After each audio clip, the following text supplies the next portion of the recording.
안녕하세요. 얼마 전 한 설문조사에서 청년들이 주식 투자를 하는 이유 1위가 부동산 자산 마련이었는데요. 전반적으로 우리나라 사회에서 부동산에 대한 관심이 많다고 할 수 있습니다. 보통 부동산은 큰 돈이 있어야 투자할 수 있다고 생각하는데요. 10만원 미만의 소액으로 다양한 미국 우량 부동산 일부를 소유할 수 있는 상품이 미국 리츠 ETF입니다. 먼저 리츠에 대해 알아볼까요? 리츠는 다수의 투자자로부터 자금을 모집하여 부동산에 투자하고 발생하는 수익을 투자자들에게 배당하는 회사를 말합니다. 리츠의 수익은 임대 수입, 매각 차익, 개발 수익으로 나뉘어지는데요. 보통 하나의 부동산 자산을 소유하는 것이 아니라 여러 부동산 자산을 소유함으로써 리스크를 낮추고 투자자들에게 안정적인 배당을 지급하는 것을 목표로 합니다.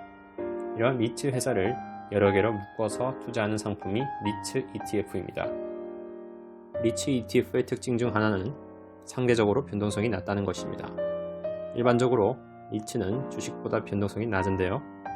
여러 리츠에 다양하게 분산 투자하는 ETF 특성상 변동성은 더 낮아지게 됩니다. 따라서 리츠에 투자할 때는 대개 시세 차익보다는 배당 수익을 기대하고 투자하는 경우가 많은데요. 안정적인 배당 수익이 큰 장점입니다. 다만 금리 변동과 부동산 가격에 민감하게 반응한다는 것은 참고해 주시면 좋습니다. 일반 부동산과 마찬가지로 금리가 올라가면 가격이 하락할 가능성이 커집니다. 그리고 코로나19 사태와 같이 임대가 제대로 되지 않았을 때 배당 수익이 줄 수 있습니다. 미국에 상장된 리츠 ETF 중 미국 부동산에 투자하는 주요 ETF를 비교해보면 B&Q가 압도적으로 운용자산이 큰 것을 알 수 있습니다. 평균 거래대금은 IYR이 5천억 이상으로 제일 많습니다. 연간 보수는 SCHH가 0.07%로 가장 낮습니다. 지난 5년간의 연간 수익률은 XLRE가 가장 높습니다. 주요 4개의 미국 리츠 ETF의 수익률을 그래프로 보면 작년 3월에 코로나19로 큰 타격을 받은 것을 알 수 있습니다. 가장 큰 이유는 임대 수입이 감소했기 때문인데요. 오프라인 관련 비즈니스가 어려움을 겪으며 상업용 부동산에 영향을 주었습니다. 다만 코로나19가 퇴치될 경우 반등을 기대해 볼 수 있습니다. 운용자산 규모에서 가장 큰 B&Q의 특징을 보면 시가총액 순으로 미국 리츠에 투자하는 ETF로 다양한 부동산에 투자하는 것을 알 수 있습니다. 비중 1위 종목은 부동산 인덱스 펀드로 시가총액 순으로 투자하는 펀드이고 비중 2위, 4위, 7위는 통신 인프라 리츠입니다. 통신 인프라 리츠는 송신탑을 보유한 리츠로 주로 통신사에 임대하고 수입을 얻는 구조입니다. 안정적인 매출이 발생한다는 것이 큰 장점입니다.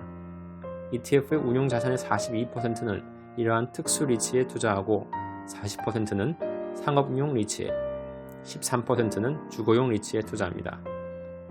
B&Q는 가장 많은 168종목을 보유한 리츠로 상위 10종목의 비중은 46% 정도 됩니다. 평균 거래대금이 가장 많은 IYR의 특징을 보면 시가총액 순으로 미국 리츠 80개 종목에 투자하는 ETF로 상위 10종목은 B&Q와 거의 비슷합니다. 특수 리츠의 43%, 상업용 리츠의 37%, 주거용 리츠의 14%를 투자하고 있는데요. 상대적으로 상업용 리츠 비중이 낮은 것을 알 수 있습니다.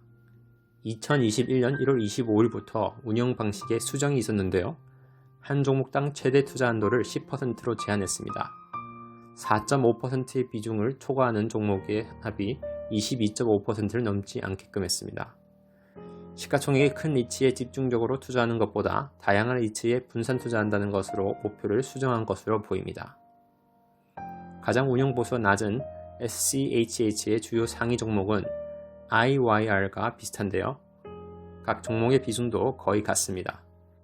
시가총액 순으로 미국 리츠 138개 종목에 투자하는 이 ETF는 특수 리츠의 44%, 상업용 리츠의 41%, 주거용 리츠의 14%를 투자하는데요. 2020년 6월 22일부터 종목당 최대 10%의 한도를 두었습니다. 앞서 소개한 IYR과 동일한 방식이죠. 그래서 거의 동일한 포트폴리오를 갖게 되었습니다. 차이점은 SCHH의 종목 수가 더 많다는 것인데요. 수익률은 SCHH와 IYR이 비슷하게 나오는 것을 알 수 있습니다. 가장 수익률이 높았던 XLRE는 S&P 500에 포함된 리츠를 시가총액 순으로 투자하는 ETF입니다. 특수 리츠의 45%, 상업용 리츠의 41%, 주거용 리츠의 11%를 투자합니다. 상위 10종목도 다른 리츠 ETF와 비슷합니다.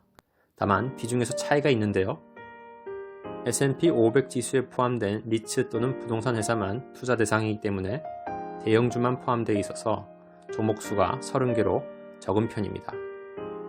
따라서 한 종목당 비중이 다른 ETF보다 높은 편입니다. 상위 10종목의 비중은 64%로 매우 높은 편입니다. 어떤 리츠 ETF가 적합할지는 투자 성향에 따라 다른데요. 중소형주를 포함한 많은 종목에 시가총액 순으로 투자하고 싶다면 VNQ가 적합합니다. 만일 일부 종목의 쏠림 현상을 원치 않는 분은 한 종목당 10% 미만으로 투자하는 SCHH나 IYR이 적합한데요. 두 ETF의 포트폴리오나 운용 방식이 비슷해서 수익률도 비슷하게 나올 것으로 예상됩니다. 다만 SCHH의 연간 보수가 0.07%로 상대적으로 낮아서 장기 투자하기에는 SCHH가 더 적합할 것으로 보입니다. 만약 대형 리츠에 집중적으로 투자하고 싶으신 분은 XLRE가 적합합니다. 이번 영상에서는 미국 부동산에 투자하는 ETF를 비교해 보았는데요. 본인의 투자 성향에 맞는 적절한 ETF를 선택하셔서 성공적인 투자를 하시길 바랍니다. 감사합니다.